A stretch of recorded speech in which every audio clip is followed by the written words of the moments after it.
नमस्कार, स्वागत है आपका। वक्त तो चला है प्राइम टाइम एक्सक्लूसिव का।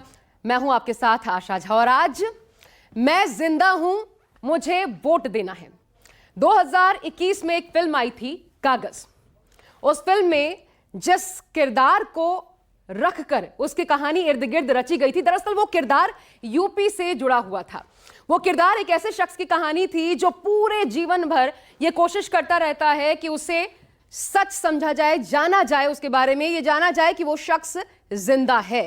ये पूरी फिल्म सिस्टम को उसके जिंदा होने का सबूत देती नजर आती है। 2021 की इस फिल्म को खूब पसंद किया गया, दर्शकों का खूब प्यार मिला।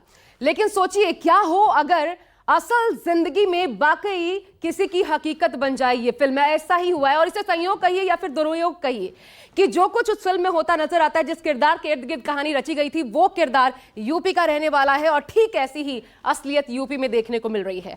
कुंदरकी विधानसभा में कई ऐसे लोग हैं जो तख्तियां लेकर शासन प्रशासन को यह दिखा रहे हैं कि मैं जिंदा हूं, मुझे वोट देना है, ताकि उनको अपना संवैधानिक हक मिल पाए, जो सबसे बड़ा संवैधानिक हक है वोट देने का। आखिर ये नौबत क्यों आन पड़ी है? अब जाहिर तौर पर अखिलेश यादव इस मसले को लेकर के बीजेपी पर जमकर हमलावर हैं और ऐसे में क्यों कहना पड़ रहा है कि मैं जिंदा हूं, मुझे वोट देना है। देखिए हमारी खास पेशकश में। हमारा वोट काट दिया गया है। क्या क्या वोट काटा है? मैरिड है लेकिन मैं अनमैरिड हूँ। जो लोग जिंदा हैं उनके वोट काट दिए गए हैं। भाजपा को जितवाने के लिए ये पूरा षड्यंत्र हो रहा है कि मुस्लिम वोट जो है काट दिया जाए। न केवल विधानसभा हारेंगे बल्कि कुर्सी भी छिन जाएगी और इसीलिए बीएलओ हटाए जा रहे हैं। जात के आधार पे एसडीएम अपॉइंट हो रहा है। हाथों में तख्तियां लेकर खड़े ये लोग यूपी के कुंदरकी विधानसभा के निवासी सरकार और सिस्टम को खुद के जिंदा होने का सबूत दे रहे हैं। उनसे अपना हक मांग रहे हैं, हक अपना नेता चुनने का, हक वोट डालने का। यूपी उपचुनाव की तारीखों का ऐलान तो अभी तक नहीं हुआ है, लेकिन इनके मर जाने की पुष्टि सिस्टम ने कर दी। तस्वीरें कुंदरकी विधानसभा की हैं, जहां कई वोटर्स के नाम वोटर लिस्ट से ये कहकर हटा दिए गए कि ये अब जिंदा नहीं। साथ ही कुछ महिलाओं और युवतियों के नाम ये कहकर हटाए गए हैं कि इनकी शादी हो गई और ये अब इस विधानसभा के रहवासी नहीं रह गए, जबकि ना तो ये बुजुर्ग परलोक सिधारे हैं और ना ही इन युवतियों का घर बसा है। लेकिन उपचुनाव से पहले इनका नाम वोटर लिस्ट से जरूर गायब हो गया। पार्लियामेंट में चुनाव हुआ था, उसमें 2024 में वोट डाला मैंने। अच्छा जी। और अब आपका वोटर लिस्ट से नाम वोट हटा दिया गया, मुझे मृतक दिखा दिया गया। महीने पहले आपने वोट दिया था और जी दिया, और इस बार आपका नाम काट दिया जी। हाँ हाँ, तो आपका ये नंबर देखिए, या मैं इसलिए दिखा रहा हूँ आपको कि क्रमांक संख्या 20 और वोटर संख्या 448, ये जाबुल हैं और 71 साल उम्र बता रहे हैं और ये मृतक है। इनकी जो वोटर लिस्ट में विलोपन का जो कारण बताया गया है कि वो अब इस दुनिया में नहीं रहे। तो ये दूसरे वोटर हैं जो अभी जिंदा हैं और अपने जिंदा होने की वजह से। तो आप गए थे वहाँ ज्ञापन देने? जी हाँ। हैं? जी हाँ। कि आपका वोटर लिस्ट में नाम जोड़ा जाए? जी हाँ। मेरा वोट काट दिया गया है मैरिड बताकर। हाँ, मैरिड बताकर। अच्छा, मैरिड, शादीशुदा हूँ। हाँ, लेकिन मैं अनमैरिड हूँ। अच्छा, आप अनमैरिड हैं? जी। तो ये आपके यहाँ से बीएलओ जो आते हैं नाम जोड़ने के लिए, तो वो पूछते नहीं आपसे? संपर्क किया था अधिकारी ने? नहीं, कुछ भी नहीं, ऐसे ही वोट काट दिया बस बीएलओ ने। तो ये देखिए इनका वोटर कार्ड है और लोकसभा चुनाव के दरमियान इन्होंने वोटिंग की थी और इसमें विलोपन का जो कारण दिया गया है वो दिया गया है शादी के बाद चली गई, यानी कि ये महिला है। ये वोटर लिस्ट का हकीकत है। ऐसा क्यों कर रहा है इमाम साहब, आपको क्या लग रहा है? ये जानबूझकर ही किया जा रहा है। असल में हमारे इलाके में अल्हम्दुलिल्लाह क्योंकि सपा के अच्छे खासे वोट हैं, तो ये लोग किसी न किसी तरह से वोटों को कम करने की कोशिश कर रहे हैं। कुंदरकी विधानसभा क्षेत्र में उपचुनाव होना है, सभी दल अपनी अपनी तैयारी में जुटे हुए हैं। वहीं प्रशासन भी चुनाव कराने के लिए मतदाता सूची पुनरीक्षण के साथ ही अन्य तैयारी में जुटा हुआ है। इस बीच समाजवादी पार्टी के पदाधिकारियों ने कुंदरकी विधानसभा क्षेत्र में जीवित व्यक्तियों को मृत दिखाकर नाम काटे जाने का आरोप लगाते हुए कलेक्ट्रेट पर प्रदर्शन किया। आरोप लगाया कि बीजेपी सत्ता का दुरुपयोग कर सपा समर्थक लोगों के नाम वोटिंग लिस्ट से हटा रही है। ये भाजपा षड्यंत्र रच रही है और समाजवादी पार्टी के जो वोट हैं उनको काटने का काम कर रहे हैं। कम से कम 10-12 हजार वोट इन्होंने काट दिए हैं। अब तक सूची हमने देखी है। तो ये बेईमान इस तरीके से समाजवादी पार्टी की सीट है उसको हथियाना चाहते हैं। मेरे गांव के लोगों की ये सामने मेरे बराबर में बैठे हैं इकरार हुसैन सन ऑफ बहार हुसैन, इनको मृतक दिखा दिया गया। ये बैठे हैं, देखिए। अच्छा, ये इकरार हुसैन है 579 और 43 नंबर है। और इसमें देखिए जो बीएलओ की तरफ से लिस्ट दी गई है 71 साल की उम्र है और ये मृतक है, लेकिन वो हमारे साथ हैं। इकरार हुसैन वो जिंदा है। ऐसे 56 लोगों की सूची जिन पर ये निशान लगाए गए हैं, ऐसे 56 लोगों की शादी, मृतक और बाहर का दिखा दिया गया है। उत्तर प्रदेश की सियासत में राजनीति और धर्म का पुराना रिश्ता रहा है। गाहे बगाहे तमाम राजनीतिक दल जातियों की गोलबंदी की कोर कसरत करते दिखे हैं। ऐसे में मुरादाबाद जिले के कुंदरकी विधानसभा से वोटर लिस्ट से वोटरों के नाम काटे जाने पर सियासत तेज हो गई है। समाजवादी पार्टी ने बीजेपी और योगी सरकार पर ये आरोप लगाया है कि जानबूझकर उनके वोटरों को, अल्पसंख्यक और दलित वोटरों को खासकर वोटर लिस्ट से हटाया जा रहा है, जिससे चुनाव में लाभ लिया जा सके। दरअसल यूपी में 10 सीटों पर उपचुनाव होना है। ऐसे में एक तरफ बीजेपी अपने हार्डकोर हिंदुत्व की राजनीति के साथ आगे बढ़ रही है, तो वहीं दूसरी तरफ अखिलेश अपने पीडीए फॉर्मूले के साथ चुनावी तैयारियों में जुटे। ऐसे में वो लगातार बीजेपी सरकार पर पिछड़ा, दलित और अल्पसंख्यकों पर अत्याचार का आरोप लगाते रहे। कुंदरकी की घटना ने भी तब तूल पकड़ा जब अखिलेश ने इस विरोध प्रदर्शन का वीडियो सोशल मीडिया पर पोस्ट किया। इस वीडियो को एक्स पर पोस्ट करते हुए अखिलेश यादव ने लिखा, उत्तर प्रदेश की 10 विधानसभा सीटों के उपचुनाव में अपनी संभावित हार से बचने के लिए भाजपा एक तरफ मनचाहे तबादले करवा रही है, तो दूसरी तरफ जायज मतदाताओं के नाम कटवा रही। चुनाव आयोग तत्काल इसका संज्ञान ले। साजिशें हार की निशानी होती। जनता 10 की 10 सीटें हराएगी बीजेपी को। न केवल विधानसभा हारेंगे बल्कि कुर्सी भी छिन जाएगी और इसीलिए बीएलओ हटाए जा रहे हैं। सोचिए, सबसे छोटा कर्मचारी कौन होता है? बीएलओ। जात के आधार पे बीएलओ अपॉइंट हो रहा है, जात के आधार पे एसडीएम अपॉइंट हो रहा है, जात के आधार पर और अधिकारी अपॉइंट हो रहे हैं। उधर बीएलओ को हटाए जाने को लेकर यूपी सपा अध्यक्ष श्यामलाल पाल ने चुनाव आयोग को पत्र भी लिखा, जिसमें इस मामले को संज्ञान में लेकर कार्रवाई करने की अपील की।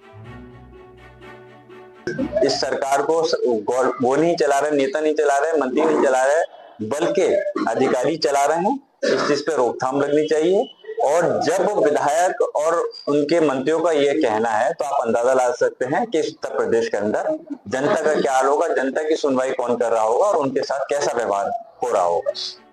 यूपी उपचुनाव अब सिर्फ उपचुनाव नहीं रह गया, बल्कि अब ये वो जंग बन गई है जो न सिर्फ यूपी की राजनीतिक दशा और दिशा तय करेगी, बल्कि योगी अखिलेश के राजनीतिक भविष्य का फैसला भी इसके नतीजे पर टिके हुए हैं। ऐसे में अखिलेश किसी भी कीमत पर अपने पीडीए वोट बैंक को एकजुट करने में लगे और लगातार ये मैसेज देने की कोशिश कर रहे हैं कि बीजेपी के राज में पिछड़ा, दलित और अल्पसंख्यकों के साथ अन्याय हो रहा है। बीजेपी इतना बुरा हारेगी उत्तर प्रदेश में जिसकी आप कल्पना नहीं कर सकते। लोग इंतजार कर रहे हैं बस चुनाव कब हो जाए। दरअसल कुंदरकी विधानसभा सीट वो सीट है जहां सीधा मुकाबला समाजवादी पार्टी और मायावती के बीएसपी के बीच रहा। यहां मात्र एक बार बीजेपी ने जीत दर्ज की। बीजेपी ने साल 1993 में उपचुनाव में जीत दर्ज की थी। वहीं यहां समाजवादी पार्टी और बीएसपी का दबदबा रहा। पिछले 6 चुनावों में 4 बार समाजवादी पार्टी ने इस सीट पर जीत दर्ज की।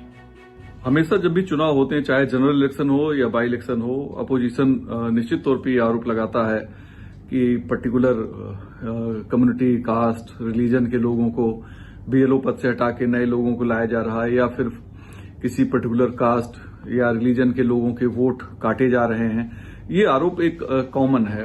दरअसल कुंदरकी में अल्पसंख्यक निर्णायक की भूमिका में, साथ ही अनुसूचित जाति की भी यहाँ अच्छी खासी तादाद है। यही वजह है कि अखिलेश की पार्टी को यहाँ लगातार जीत मिलती रही। मुरादाबाद के कुंदरकी विधानसभा सीट पर तकरीबन 4 लाख के आसपास मतदाता हैं, जिसमें 60% के आसपास मुस्लिम वोटर तो 50,000 के आसपास SC/ST वोटरों की तादाद बताई जाती है। कुंदरकी विधानसभा समाजवादी पार्टी का गढ़ माना जाता है। अखिलेश यादव का पीडीए समीकरण यहाँ सबसे ज्यादा फिट बैठता है। ऐसे में वोटर लिस्ट से अल्पसंख्यक और पिछड़ों के वोटर्स के नाम काटे जाने को लेकर समाजवादी पार्टी ने इसका कड़ा विरोध किया है, क्योंकि उसे लगता है कि अल्पसंख्यक और पिछड़े वोटरों के वोटर लिस्ट से नाम काटे जाने को लेकर भारतीय जनता पार्टी अपना राजनीतिक लाभ लेने की कोशिश कर रहा है। उधर इंडिया गठबंधन के नेता इसे बीजेपी की हताशा और निराशा करार दे रहे हैं। साथ ही ये कह रहे हैं कि बीजेपी अपनी हार से डरी हुई और यही वजह है कि प्रशासनिक अमले का गलत इस्तेमाल कर उपचुनाव जीतना चाहती। वहीं बीजेपी इन आरोपों को निराधार बता रही है। जहां जहां 10 सीटों पर उपचुनाव है, चाहे वो कुंदरकी में हो, चाहे वो फूलपुर हो, चाहे वो मिल्कीपुर हो, सभी जगहों पे, चाहे वो कटेहरी हो, लगातार ओबीसी वर्ग के जो मुसलमान जो बीएलओ थे, जो यादव थे, अब कटेहरी में तो जो यादव थे, कुर्मी थे, मुसलमान थे, सबको हटा दिया गया। तो ये हम लोगों का ये सवाल है। घटना हुई थी जिसमें एक लड़की के साथ अभद्रता की गई थी और 16 लोग आरोपित थे उसमें। आदरणीय मुख्यमंत्री आदित्यनाथ जी ने सदन में खड़े होकर सिर्फ और सिर्फ यादव का नाम लिया और मुसलमान का नाम लिया। तो उनका जो पूर्वाग्रह है कुछ जातियों के प्रति, कुछ धर्म के प्रति, वो सबके सामने है, जाहिर है।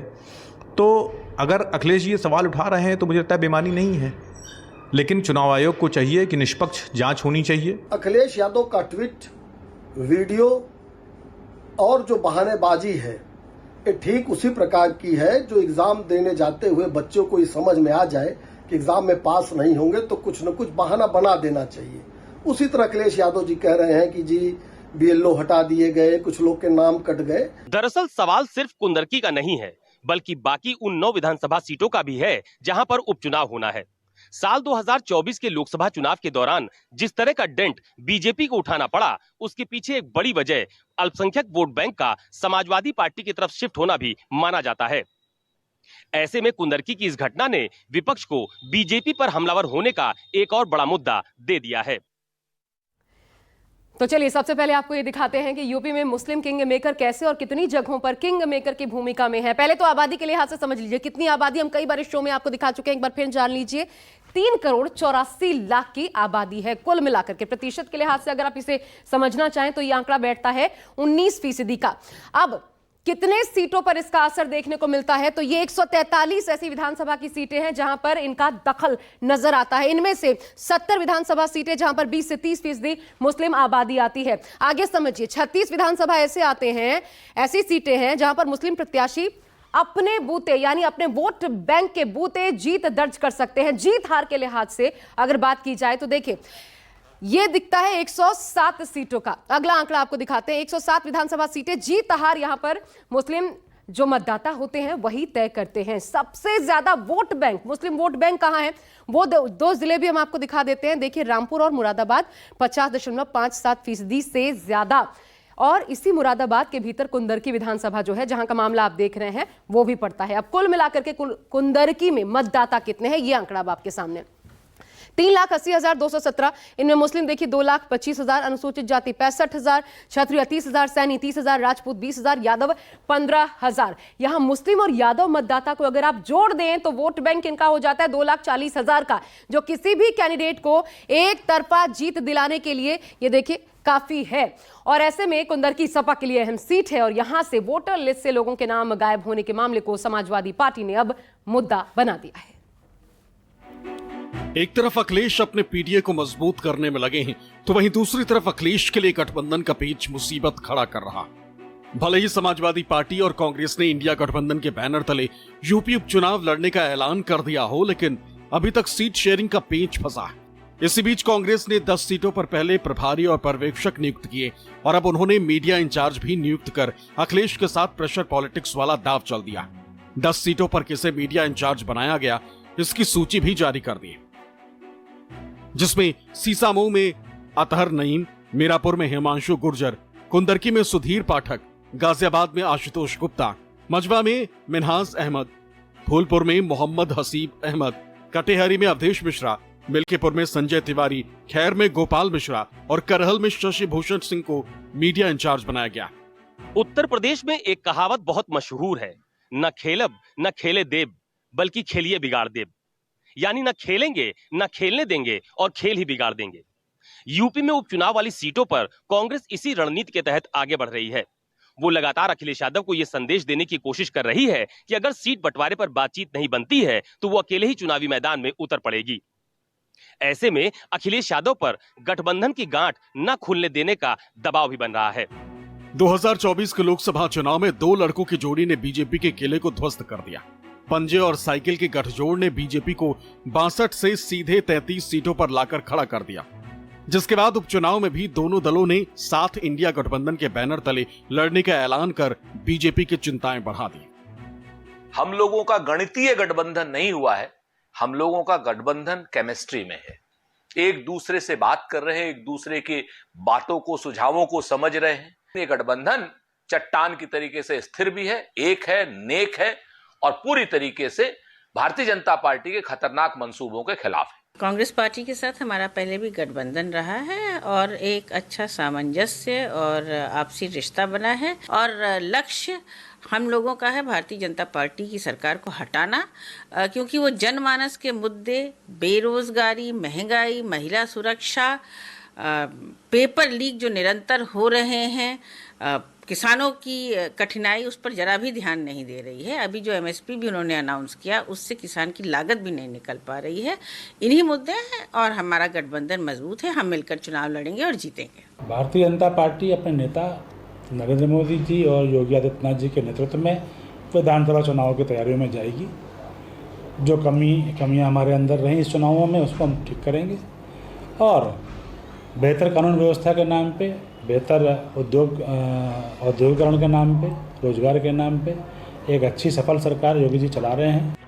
लेकिन सीट शेयरिंग पर फंसे पेच ने एक बार फिर यूपी की सियासी आबो हवा को गर्म कर दिया। दरअसल कांग्रेस 5 सीटों पर दावेदारी पेश कर रही है, लेकिन समाजवादी पार्टी उसे 2 से ज्यादा सीटें देने को राजी नहीं। ऐसे में सीट शेयरिंग का मसला पार्टी के लिए मुश्किलें खड़ी कर सकता है। तो सीट शेयरिंग पर पेंच है। समझिए, इससे पहले ये कि कांग्रेस ने मीडिया इंचार्ज पर्यवेक्षक प्रभारी बनाकर समाजवादी पार्टी पर प्रेशर डालने की कोशिश की। हालांकि पेच कहां फंस रहा है उसे जानने के लिए पहले जो संभावित सीट शेयरिंग है वो समझना जरूरी है। देखिए, समाजवादी पार्टी 6 से 7, कांग्रेस 2 से 3 सीटें, ये 6 हो सकती हैं या फिर 7 हो सकता है, उस हिसाब से कांग्रेस को। आपको फिर बता दें, ये संभावित सीट शेयरिंग है अभी तक की खबरों के अनुसार। इसे लेकर दोनों दलों में मंथन हालांकि जारी है, लेकिन कांग्रेस राजी नजर नहीं आती। उसका क्या कारण है वो भी हम आपको दिखा देते हैं। देखिए, कांग्रेस दरअसल क्या चाहती है। तो कांग्रेस का दावा 5 सीटों पर है।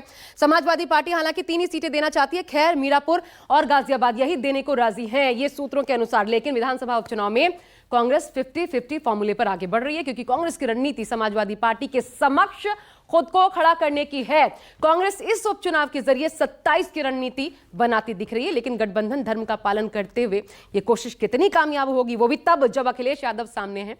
फिलहाल कहना मुश्किल है। एक छोटा सा ब्रेक, देखते रहिए न्यूज़ 24।